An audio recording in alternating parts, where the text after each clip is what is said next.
À 650 millions de kilomètres de la Terre, on trouve un mini-système solaire de plus de 60 lunes qui tourne autour d'une énorme planète de gaz.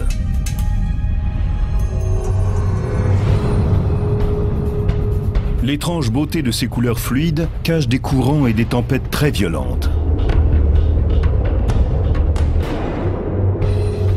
Cette grosse boule brillante et orageuse est-elle l'étoile de Bethléem? La vie se cache-t-elle sous la croûte glacée d'une de ces lunes? On s'attend à trouver certaines formes de vie sur Europa, tout simplement parce que l'eau en est l'élément clé. Je veux aller à la pêche sur Europa, faire un trou dans la glace et regarder si quelque chose nage jusqu'à la caméra et vient la frôler. Je veux le faire un jour. Et notre propre planète doit-elle sa survie à cet énorme aimant cosmique? Jupiter, la planète géante.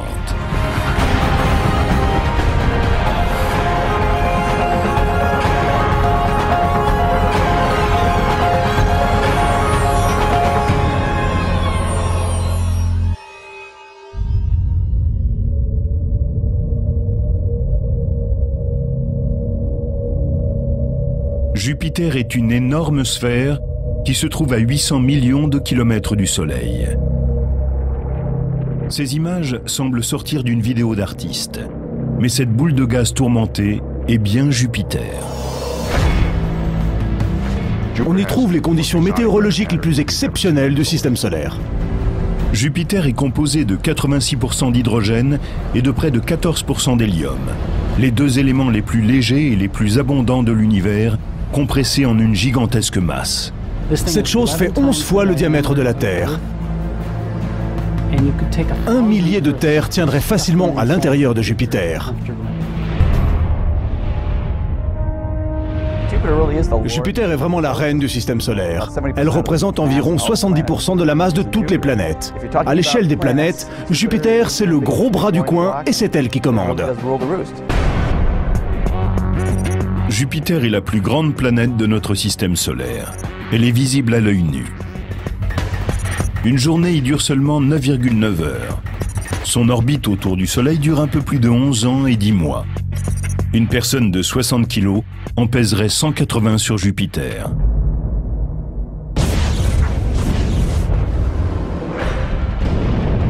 On y rencontre des orages d'ammoniac, de soufre et d'eau.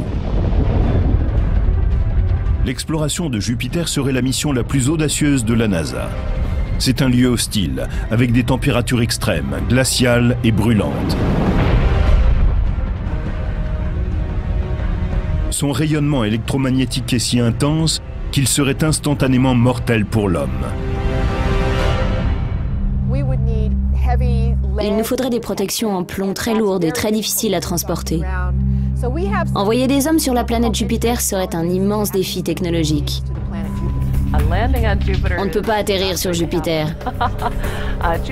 C'est une planète de gaz, de sorte que l'on n'aurait pas une surface solide sur laquelle atterrir et marcher. On ne ferait que descendre à travers des nuages, puis à un moment on serait écrasé par la pression de l'atmosphère. Envoyer un homme sur Jupiter serait un véritable défi.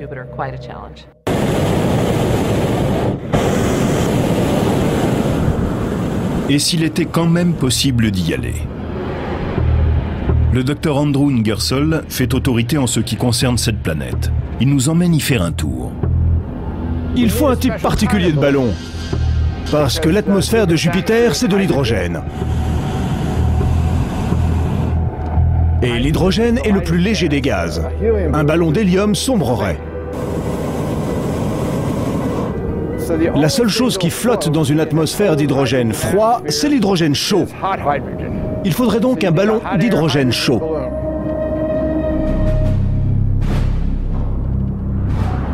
Depuis 10 ans, la NASA met au point des ballons ultra longue durée pour des explorations robotisées. Comme nous le savons tous, chauffer l'hydrogène est très délicat.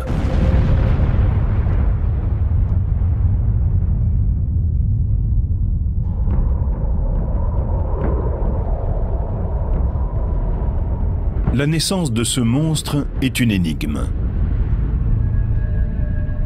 La formation de Jupiter est un des plus grands mystères de cette planète. Certains pensent que Jupiter est une étoile avortée. Il a les mêmes composants que le Soleil, de l'hydrogène et de l'hélium, mais pas suffisamment de masse pour créer la pression et la température que nécessite une fusion nucléaire. Alors c'est devenu une planète.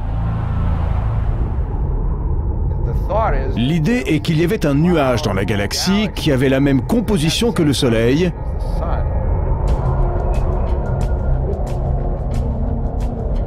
et qu'il s'est effondré sous sa propre gravité. Ce qu'il a laissé derrière lui a formé des planètes du système solaire.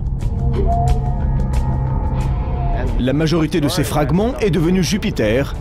Une partie s'est intégrée au Soleil. Et il en est resté un peu pour former la Terre. Jupiter est un tourbillon de gaz qui a attiré des éléments et qui a grandi au fil du temps, un peu comme une huître qui fabrique des couches de matière autour d'un grain de sable pour faire une perle. Les gaz et les matières solides que Jupiter n'intègre pas, elle les recrache dans l'espace. Jupiter est comme votre grand frère dans une cour d'école. Il vous protège de ceux qui pourraient venir vous compliquer l'existence.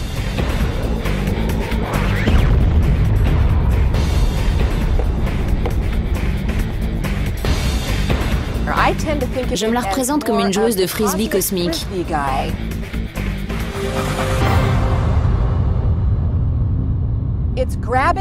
Elle attrape des choses dans l'espace et elle en rejette. Elle finit par retenir certains de ces objets au sein du système solaire, où sont aussi la Terre, Mars et Vénus. Jupiter récupère certains de ces débris, en rejette d'autres, en envoie vers le Soleil qui les garde définitivement et aménage ainsi un espace dans lequel les autres planètes peuvent exister relativement en paix. Ce phénomène frisbee est si important que la Terre pourrait devoir son existence même à Jupiter. Elle influence la trajectoire des comètes, des météores et même des astéroïdes. Et le fait qu'elle soit là depuis des millions d'années aide à comprendre ce qui s'est passé à l'intérieur du système solaire. Jupiter est peut-être une des raisons pour lesquelles il y a de la vie sur Terre, qu'elle est habitable et qu'elle n'est pas bombardée par une pluie de comètes. Il n'y a pas de plus grande preuve de la puissance de Jupiter que ce qui s'est passé pendant 7 jours en juillet 1994. Une comète, appelée Shoemaker-Levy 9, a fondu sur la planète. Une fois sous l'influence de Jupiter, impossible de faire marche arrière. C'est comme si un missile allait percuter la boule de gaz.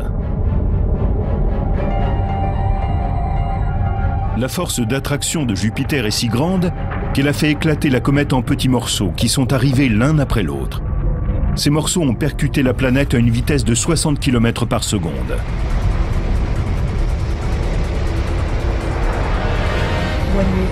Lorsqu'un missile arrive à une vitesse supersonique, il crée un choc.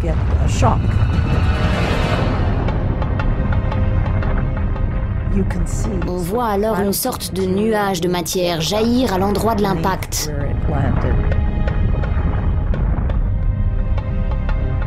L'une des boules de feu générées par le choc avec l'atmosphère de Jupiter est montée à près de 3000 km dans l'espace.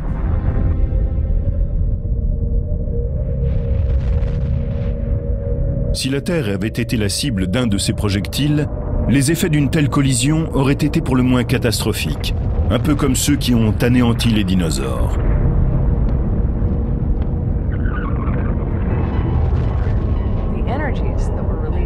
L'énergie qu'a dégagée cette collision était plus importante, de l'ordre de 10 à 20 fois plus puissante que l'arsenal de bombes de toute l'humanité.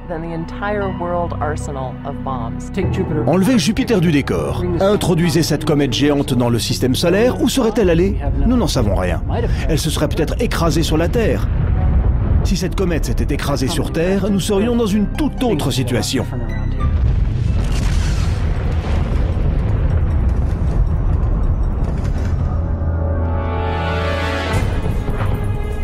Les experts estiment que des comètes touchent Jupiter 8000 fois plus souvent que la Terre, à cause de l'effet frisbee.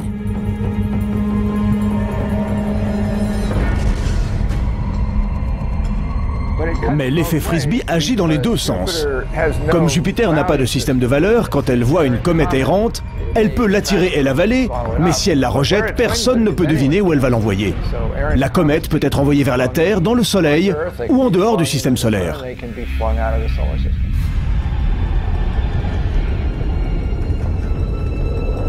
Mais il y a une raison pour laquelle cette planète rejette certains des déchets qui s'approchent d'elle. Comme Jupiter est le plus gros objet du système solaire, son attraction est plus grande. Du coup, des objets qui avaient leur propre trajectoire sont déviés par elle, comme des petites mouches. En général, ils subissent une accélération qui les éjecte parfois complètement du système solaire. Aucun lanceur de Frisbee ne peut se mesurer à Jupiter en termes de force. Elle est beaucoup plus rapide.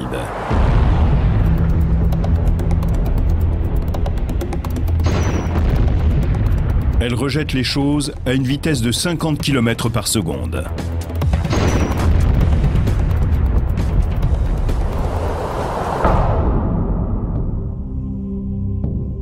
Les merveilles de Jupiter sont difficiles à sonder. Elles fascinent l'homme depuis des siècles. L'homme préhistorique s'est rendu compte qu'il évoluait au milieu des étoiles. Et Jupiter est l'une des planètes qu'il vénérait. Dans la mythologie romaine, Jupiter était le roi des dieux. Il y a peut-être une référence à Jupiter dans la Bible. Je n'avais que 5 ans, mais je me souviens de gens qui disaient « Jupiter, c'est l'étoile de Bethléem ». On n'a aucun moyen de savoir si c'était vrai. Mais ce qui n'est pas clair, c'est si on parle d'une étoile isolée ou d'un alignement astronomique d'objets célestes. On ne le sait pas vraiment. En termes scientifiques, on appelle cela une conjonction. Selon certains chercheurs, Jupiter et Vénus auraient été visibles sous la forme d'une étoile unique en août de l'an 3 avant Jésus-Christ, vers l'est. Mais c'est Galilée, le père de l'astronomie moderne, qui a effectué la première observation du système jupitérien. En 1610, environ 18 mois après l'invention du télescope, il s'en est procuré un et il a observé Jupiter.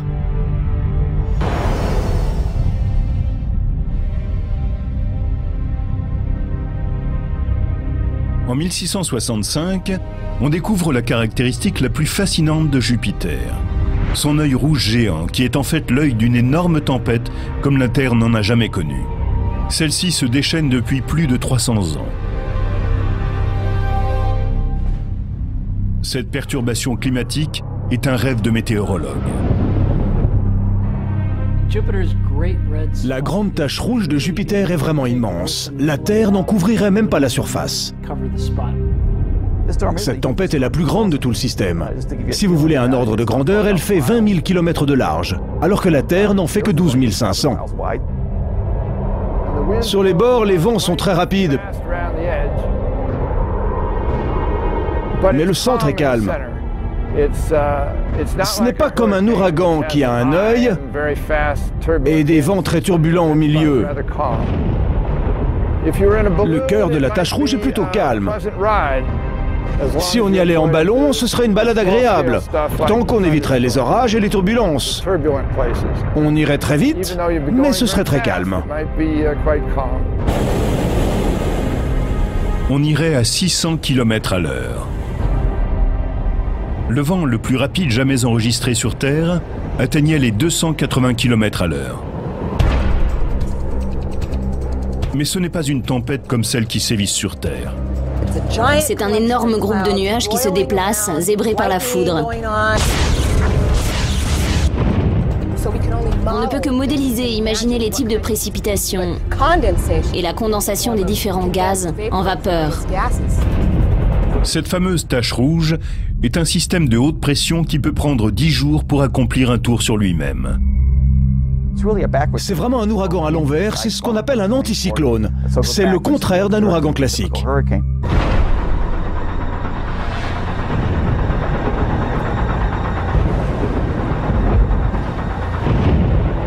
Ce n'est pas la seule curiosité.